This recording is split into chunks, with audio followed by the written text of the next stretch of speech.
Hello everyone, welcome back to my YouTube channel study number 1। आज हम टीपू सुल्तान की जीवनी के बारे में बताना चाहती हैं। अब हम लोग यहाँ देखेंगे, टीपू अपने योग्य पिता हैदर अली का योग्य पुत्र था। अपने पिता के समान ही वह एक देशभक्त शासक तथा अंग्रेजों का कट्टर शत्रु था। 18वीं सदी के उत्तरार्ध में भारतीय राजनीति में उसका उदय अंग्रेजों के लिए भय एवं चिंता का कारण बन गया। वह परिश्रमी, महत्वाकांक्षी एवं अपने पिता की तरह युद्ध प्रेमी व्यक्ति था। एक कुशल सैनिक के रूप में उसने अपना जीवन प्रारंभ किया। जब द्वितीय मैसूर युद्ध चल ही रहा था कि उसके पिता की मृत्यु हो गई और अंग्रेजों के विरुद्ध युद्ध का वह नेता बना। उसने 1784 ईस्वी में अंग्रेजों के साथ मंगलोर की संधि की और इसी के साथ द्वितीय अंग्रेज मैसूर युद्ध समाप्त हुआ। द्वितीय अंग्रेज मैसूर युद्ध में टीपू की वीरता ने अंग्रेजों के दांत खट्टे कर दिए थे और उन्हें बहुत अधिक क्षति उठानी पड़ी थी। अब हम लोग देखेंगे टीपू का चरित्र एवं मूल्यांकन।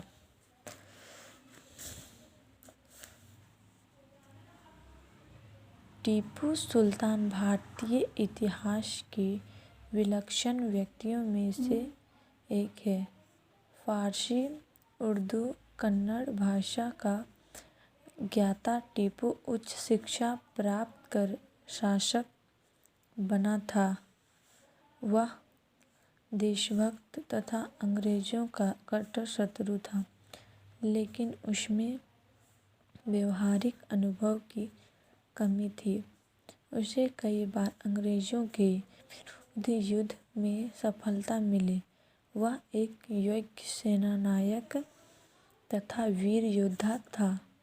एक कुशल जनरल होने के अतिरिक्त वह उच्च कोटि का राजनीतिक भी था, क्योंकि उसने अंतर्राष्ट्रीय परिस्थिति का अध्ययन कर अंग्रेज विरोधी देशों से सहायता प्राप्त करने का प्रयास किया। लेकिन कुछ इतिहासकारों ने इसे टीपू की राजनीतिक भूल कहा है, क्योंकि उसने देशी शक्तियों की अवहेलना की, उन्हें अपने पक्ष में मिलाने की चेष्टा नहीं की। यद्यपि वह निरंकुश शासक था, फिर भी वह प्रजा की सुख सुविधा का ध्यान रखता था।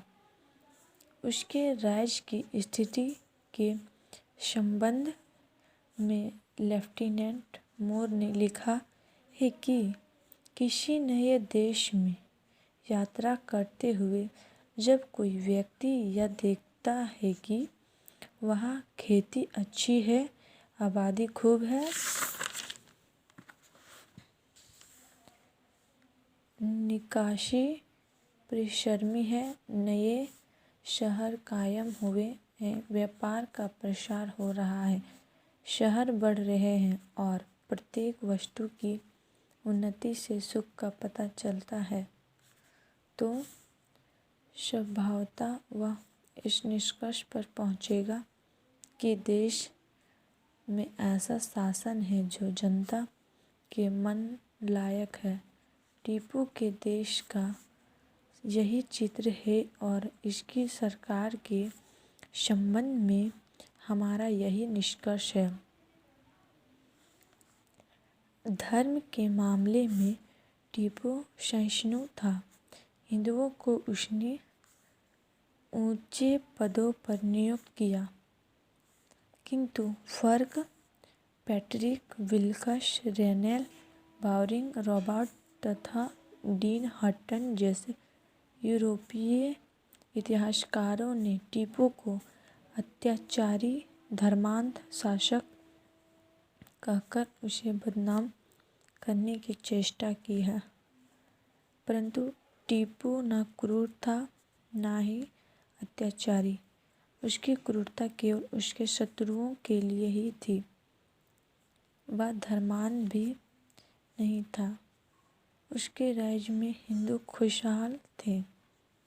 इन सब गुणों के बावजूद वह अपने पिता की तरह योग्य नहीं था।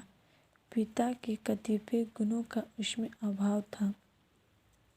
राजनीतिक दृष्टि से वह अव्यावहारिक